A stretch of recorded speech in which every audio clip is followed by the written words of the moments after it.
Has a leader ever fulfilled the promises made before coming to power? Promises. Politicians love them.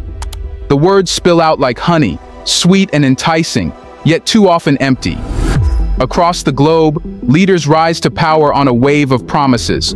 Promises to transform economies, uplift the downtrodden, and carve out a brighter future. Yet, how many leaders truly fulfill these grand commitments once they ascend to the throne?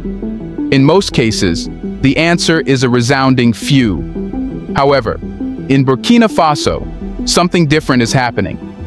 Here, President Ibrahim Traore is not just making history, he's rewriting the rules of what governance in Africa could look like. Certes, des esprits impérialistes pourront essayer de vous détourner de l'objectif, mais écoutez, visez loin, visez très loin, réfléchissez et voyez ce qu'on veut faire.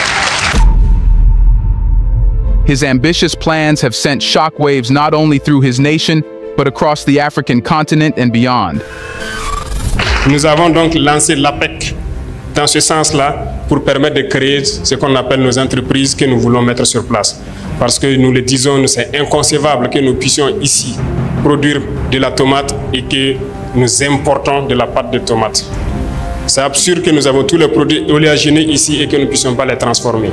Nous avons lancé cela et je vous invite à souscrire massivement parce que nous allons créer nos entreprises ici sur place et développer. So, what exactly is Traore up to, and why has it rattled the West to its core? Let's find out.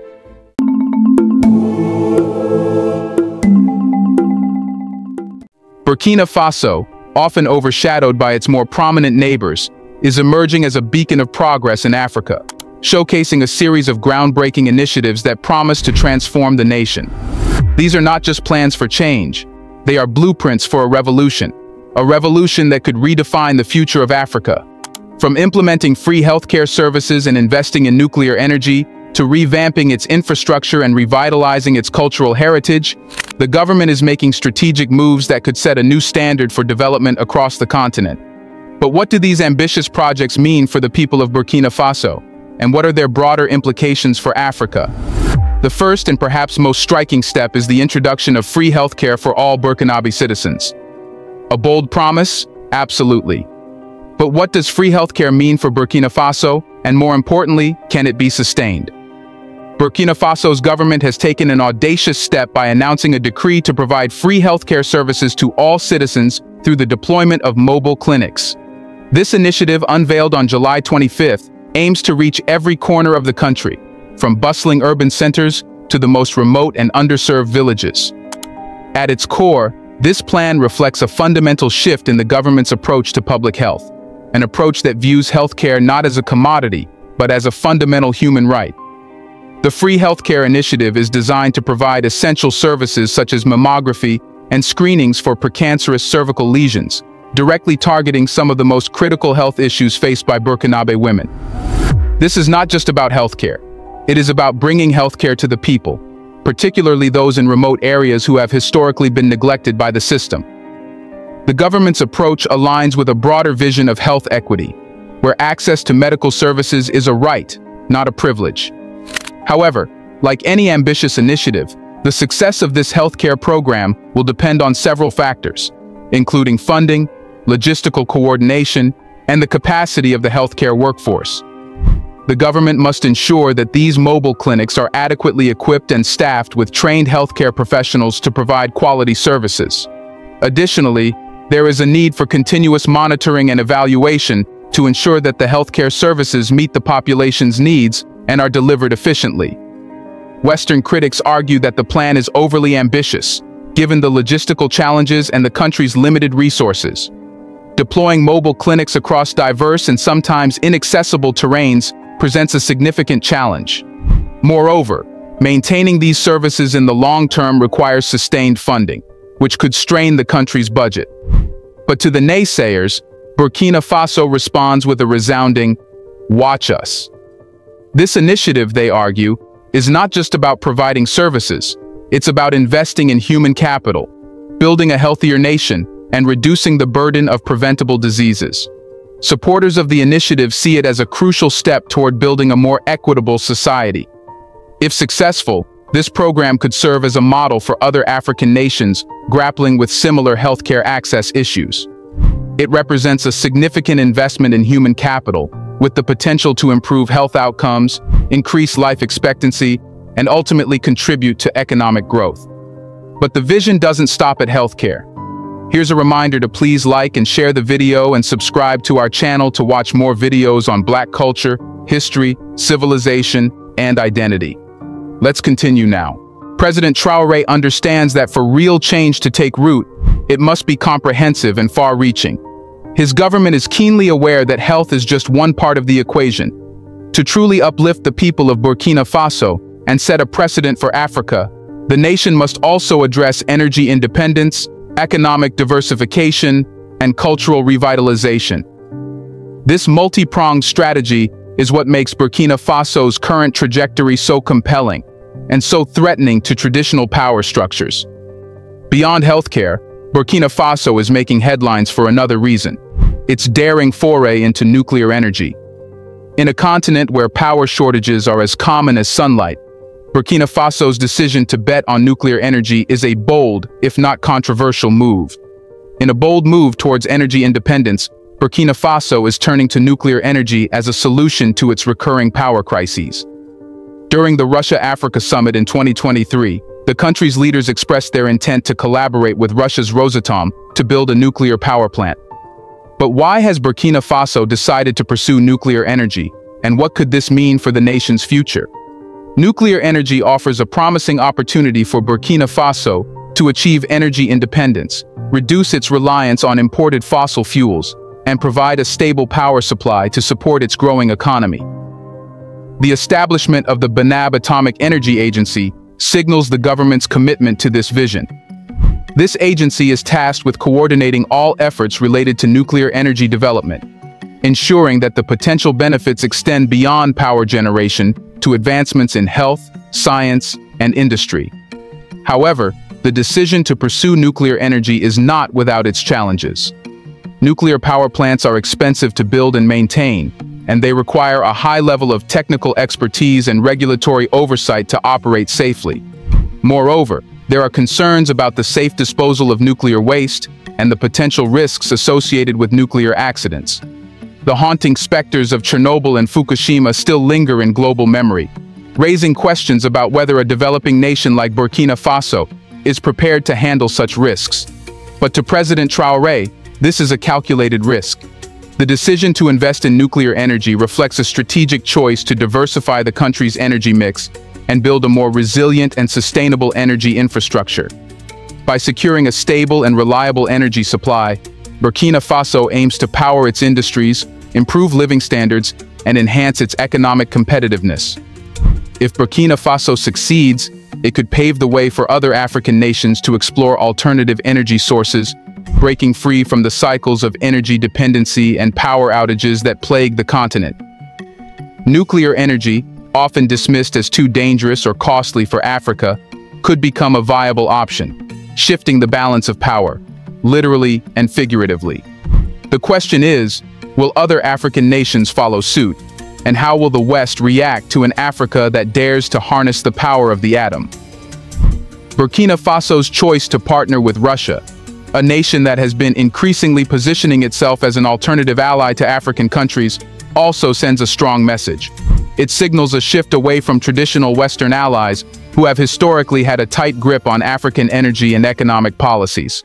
This move towards energy self-sufficiency through nuclear power could redefine alliances and economic dependencies across the continent. It could signal a new era of African nations asserting more control over their resources and destinies. And it doesn't matter how the West reacts, African nations won't change their agenda. While healthcare and energy make headlines, the country is also making significant investments in local infrastructure, particularly in the rail industry. The government has announced plans to build a factory in Bobo Dioulasso to manufacture and lay rail tracks, build train carriages, and process steel scrap. This initiative is more than just an effort to improve transportation. It represents a strategic move to drive economic growth from within. By producing materials locally, Burkina Faso aims to reduce its dependency on imports, create jobs, and stimulate local economic activity. The project is expected to significantly reduce costs, as the country will no longer need to spend large sums on importing rail parts. Moreover, this initiative will provide employment opportunities for skilled and unskilled labor, fostering a more inclusive economy that benefits all Burkinabe.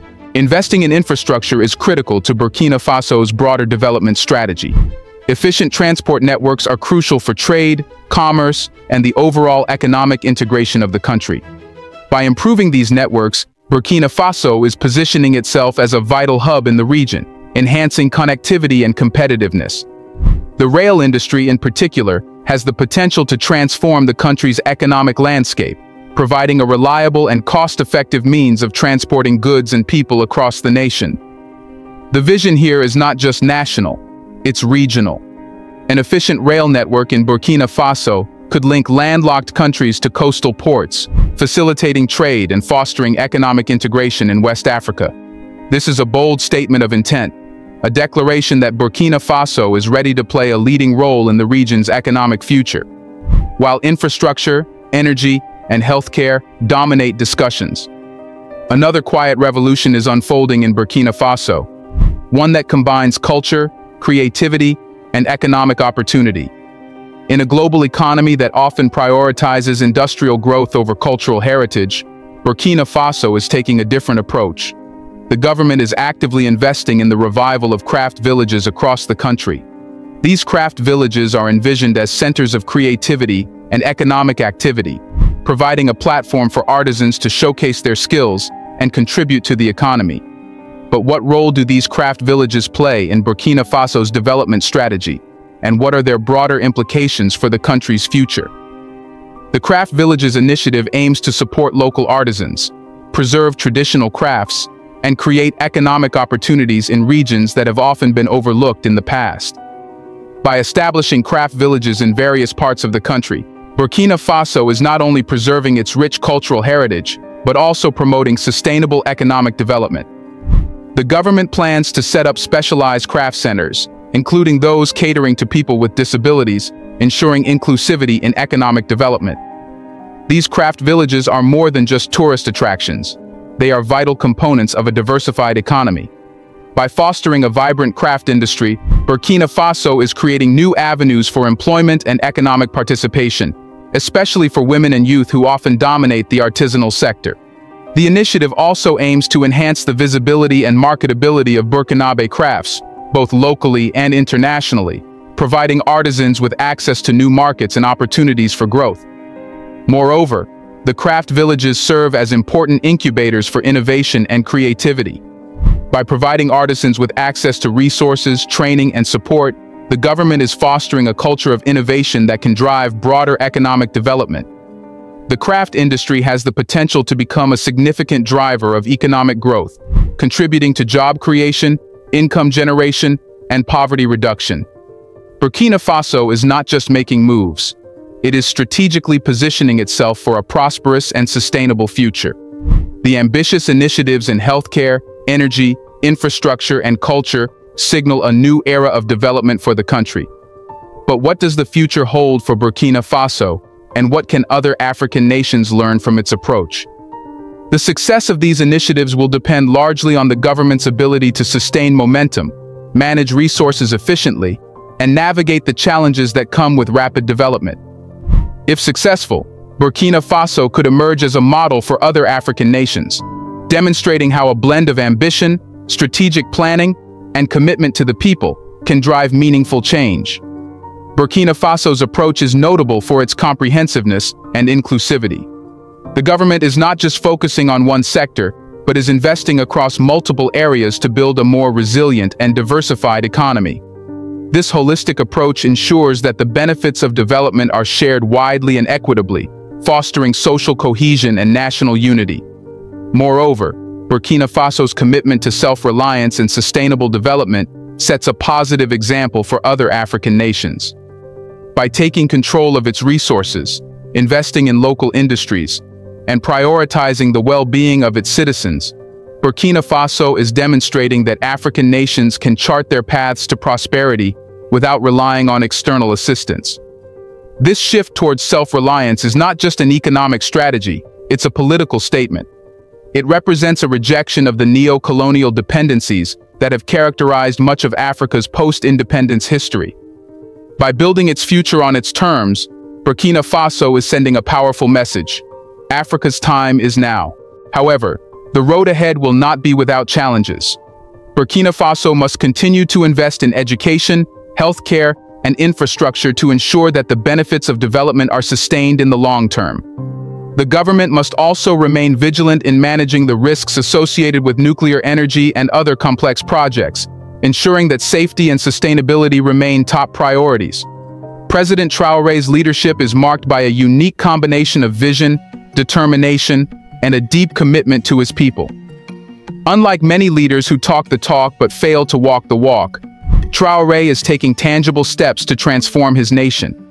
His leadership style is unapologetically bold, challenging the status quo, and refusing to be bound by the limitations imposed by history or external expectations.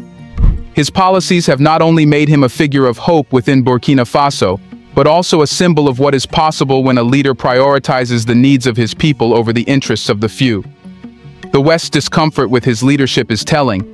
It suggests that Traore's approach to governance, rooted in African values of community, resilience, and self-determination, poses a threat to the established order. As Burkina Faso forges ahead, it carries with it the hopes of a continent eager to chart its course toward prosperity and self-reliance. The future is bright, and Burkina Faso is leading the way. Burkina Faso is proving that with vision, determination, and a commitment to its people, even the boldest dreams can become a reality. The country's recent initiatives are not just policies. They are examples of the spirit of a nation determined to rise. As Burkina Faso continues to set a new standard for what is possible in Africa, the world should take notice and celebrate this story of success and resilience. Burkina Faso's current course under President Traore is a clear indication that the winds of change are blowing across Africa. The country's bold moves in healthcare, nuclear energy, infrastructure, and cultural revitalization are setting a new standard for what African nations can achieve when they prioritize their people's needs and ambitions over external influences. The stakes are high, and the challenges are significant.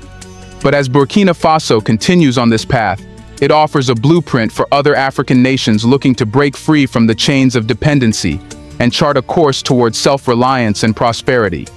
The world is watching, and Africa is taking notes. Will other African leaders have the courage to follow in Traore's footsteps? Will they dare to dream as boldly and act as decisively? Only time will tell. But one thing is certain. The future of Africa is in Africa's hands, and leaders like Traore are showing the way forward. Do you think these decisions by Traore will change Burkina Faso forever? Was this the reason why Traore stayed in power against all odds? The West's resistance to his leadership is telling. But the more important question is, what will Burkina Faso achieve under his continued leadership? Let us know your thoughts in the comments. Is Burkina Faso setting a new standard for African leadership?